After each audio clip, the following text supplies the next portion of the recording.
സിദ്ധാർത്ഥിന്റെ മരണം ദൃക്സാക്ഷി വിദ്യാർത്ഥികളുടെ ഞെട്ടിപ്പിക്കുന്ന വെളിപ്പെടുത്തൽ തെളിവുകളുമായി UVP ദേശീയ പ്രവർത്തക സമിതി അംഗം CT ശ്രീഹരി വെറ്റിനറി കോളേജിന് മുന്നിൽ മാധ്യമങ്ങളെ കാണുകയാണ് തത്സമയം. ഇതിൽ ഡീനുമായി ബന്ധപ്പെട്ടിട്ട് ചോദിച്ച സമയത്ത് അവർ നൽകിയ മറുപടി I once came to our hostel that same night and told us not to panic. If anybody have to say anything, they can go to him and give their opinion. He told not to panic, everybody to go to regular classes. We should see our mental health and should not worry much about it. ഈ രീതിയിലാണ് ഡീൻ അവരോട് മറുപടി പറഞ്ഞിട്ടുള്ളത്. ഇതേ പ്രതികളായിട്ടുള്ള ആളുകൾ 22-ാം തീയതി വരെ ഇവിടെ ക്ലാസ്സുകളിൽ പങ്കെടുത്തിട്ടുണ്ട്, അറ്റൻഡൻസ് വാങ്ങിയിട്ടുണ്ട്. ഞാൻ നേരത്തെ സൂചിപ്പിച്ച ഇടതുപക്ഷ എക്കോസിസ്റ്റം SFIയുടെ യൂണിറ്റ് സെക്രട്ടറിയും യൂണിയൻ ചെയർമാനും ഉൾപ്പെടെയുള്ള ആളുകൾ ഒരു വിദ്യാർത്ഥിയെ കൊന്നു കെട്ടിത്തൂക്കുകയും അതിനുശേഷം ഇവിടുത്തെ അധ്യാപകരെ ഉപയോഗിച്ച് അവർ ക്ലാസ്സുകളിൽ പങ്കെടുത്തു, അറ്റൻഡൻസ് വാങ്ങി. 26-ാം തീയതി വരെ പ്രതികൾ ഈ ക്യാമ്പസിനകത്തുണ്ടായിരുന്നു. മാർച്ച് 1-ാം തീയതി നടന്ന SFI ജില്ലാ സെക്രട്ടറി ജിഷ്ണു ഷാജിയുടെ നേതൃത്വത്തിൽ ഇതിനകത്ത് വെച്ച് മീറ്റിംഗ് നടന്നു.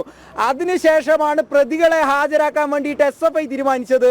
അതിനുശേഷം യൂണിറ്റ് സെക്രട്ടറി ആയിട്ടുള്ള അമൽ, യൂണിയൻ ചെയർമാനായിട്ടുള്ള അരുൺ എന്ന് പറയുന്ന ഇവർ രണ്ടുപേരെയും ഹാജരാക്കുന്നു. പ്രതികളെ പോലീസ് അറസ്റ്റ് ചെയ്യുന്നല്ല ഹാജരാക്കിയാണ് ചെയ്തത്. അതിനുശേഷം ഇന്നലെ ക്യാമ്പസിനകത്ത് വെച്ചിട്ട് വിദ്യാർത്ഥികളെ യോഗം ചേർന്നു.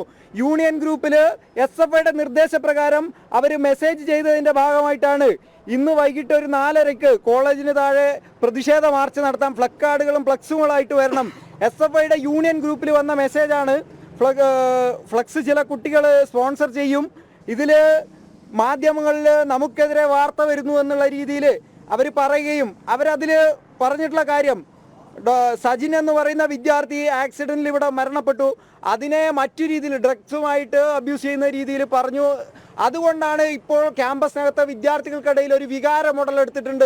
കേരളത്തിലെ പൊതുസമൂഹം ക്യാമ്പസിനെ തെറ്റായി ചിത്രീകരിക്കുന്നു എന്നുള്ള രീതിയിൽ ഡോക്ടർ സജിനെ കുറ്റപ്പെടുത്തിയതിൻ്റെ പേരിലാണ് അവർ ഇന്നലെ ഇവിടെ കൂടിയത്. പക്ഷേ അവിടെ കൃത്യമായിട്ട് SFIയുടെ സംവിധാനം പ്രവർത്തിച്ചു. അവരാണ് ഇവരെ സംഘടിപ്പിച്ചത്. അവരെന്നിട്ട് ക്യാമ്പസിനെതിരെ ഒരു പ്രയോഗം നടക്കുന്നു എന്നുള്ള രീതിയിൽ പറഞ്ഞു മാറ്റുന്നു.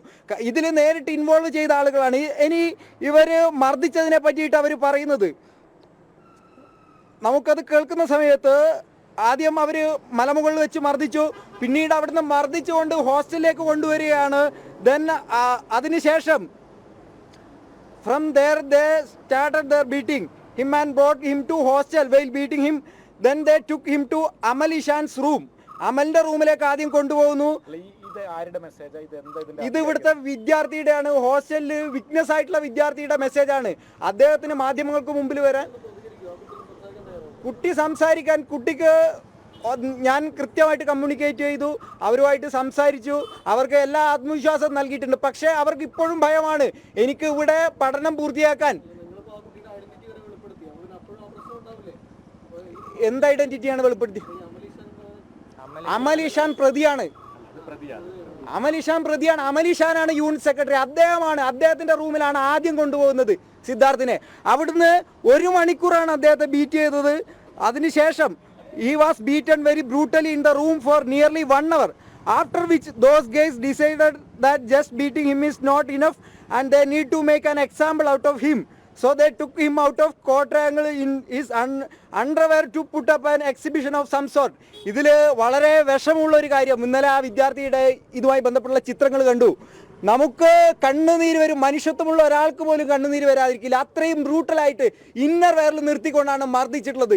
അങ്ങനെ ബ്രൂട്ടലായിട്ട് മർദ്ദിച്ച് അതിൽ പല ആളുകളും, സിഞ്ചോ എന്ന് പറയുന്ന ചെറുപ്പക്കാരനൊക്കെ മരിച്ചതിന് ശേഷം ഒരു തരി പോലും അദ്ദേഹത്തിന് കുറ്റബോധമില്ല. ഈ വിദ്യാർത്ഥികൾ പ്രതികരിക്കണം, അല്ലെങ്കിൽ ഇത്തരത്തിൽ വിഷയം പുറത്തു വരണമെന്ന് പറയാൻ കാരണം, ഇവിടെ പൊതുദർശനത്തിന് വെച്ച സമയത്ത് ഈ സിഞ്ചോ അടിച്ചത് ഫ്ലൈയിങ് കിക്കാണ്. അവർ ഷോൾഡറിലേക്ക് അടിച്ചു. അതിനുശേഷം സിഞ്ചോൻ്റെ കാലിനൊരു പരിക്ക് പറ്റി, ഇപ്പോൾ ബാൻഡേജ് ഇട്ടിട്ടാണ് ആൾ നടക്കുന്നത്. അതിനുശേഷം ഈ വിദ്യാർത്ഥികൾ തീരുമാനിക്കുന്നു ഇവരെ ആക്രമിച്ച ആളുകൾ തന്നെയാണ് ഇവിടെ വന്നിട്ട് കണ്ണീരൊഴുക്കുന്നത്. അതുകൊണ്ടാണ് അവർ പ്രതികരിക്കാൻ തയ്യാറായത്. അവരിവിടുത്തെ SP ഉൾപ്പെടെ ബന്ധപ്പെട്ടിട്ടുണ്ട്, കൃത്യമായിട്ടുള്ള മൊഴി അവർക്ക് നൽകിയിട്ടുണ്ട്. മാധ്യമങ്ങൾക്ക് മുമ്പിൽ വരാൻ അവർക്ക് ഇപ്പോഴും ഭയമാണ്. കാരണം ഈ പറഞ്ഞ ഇടതുപക്ഷ എക്കോസിസ്റ്റമാണ് അതിൻ്റെ കാര്യങ്ങൾ മുഴുവൻ നേരത്തെ വന്ന കാര്യങ്ങളാണ്. കുട്ടി ഇത്ര പീഡിപ്പിച്ചിട്ടുണ്ട്, 4 സ്ഥലങ്ങളിൽ കൊണ്ടുപോയിട്ടുണ്ട്, പിന്നെ കുട്ടികൾ നൽകിയ മൊഴിയാണ്. പക്ഷേ ഈ കുട്ടി ഈ പറയുന്ന ആളാരാണെന്ന് നിങ്ങൾ പറയുന്നില്ല, അല്ലെങ്കിൽ പറഞ്ഞത് എന്താണ് ഈ കാര്യങ്ങൾ, അതും അത്തരം കാര്യങ്ങളൊന്നും പറയുന്നില്ല.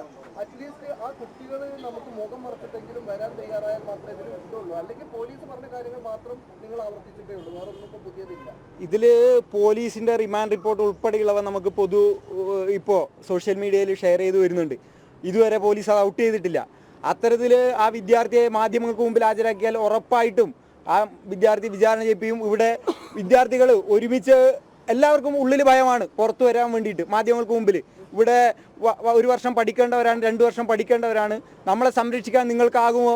അല്ലെങ്കിൽ ഇതേപോലെ ഇതിനു മുമ്പ് ഒരു വിഷയമുണ്ടായ സമയത്ത് വൈത്തിരി സ്റ്റേഷനുമായി ബന്ധപ്പെട്ട് പോയ സമയത്ത് SFIയുടെ ആളുകൾ ഇടപെട്ട് CPM ജില്ലാ സെക്രട്ടറി ഗഗാറിന് ഉൾപ്പെടെ ഇടപെട്ടിട്ട് ആ കേസ് ഇല്ലാണ്ടാക്കി കളയുന്ന ഒരു സ്ഥിതിവിശേഷം ഉണ്ടായിരുന്നു.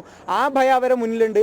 അതിൻ്റെ ഭാഗമായിട്ടാണ് അവർ ഇത്തരത്തിൽ മാധ്യമങ്ങൾക്ക് മുമ്പിൽ വരാൻ തയ്യാറല്ല എന്ന് പറയുന്നത്. പക്ഷേ ഇതിൻ്റെ പൂർണ്ണമായിട്ടുള്ള സ്ക്രീൻഷോട്ട് നിങ്ങളുടെ ഇതിലേക്ക് നമ്മൾ തരുന്നുണ്ട്. ഇതിൻ്റെ തെളിവുകൾ, ആ വിദ്യാർത്ഥിയുടെ ബ്ലർ ചെയ്ത ഫോട്ടോ അടക്കം നിങ്ങൾ മാധ്യമങ്ങൾക്ക് മുമ്പിൽ നമ്മൾ നൽകുന്നുണ്ടാകും.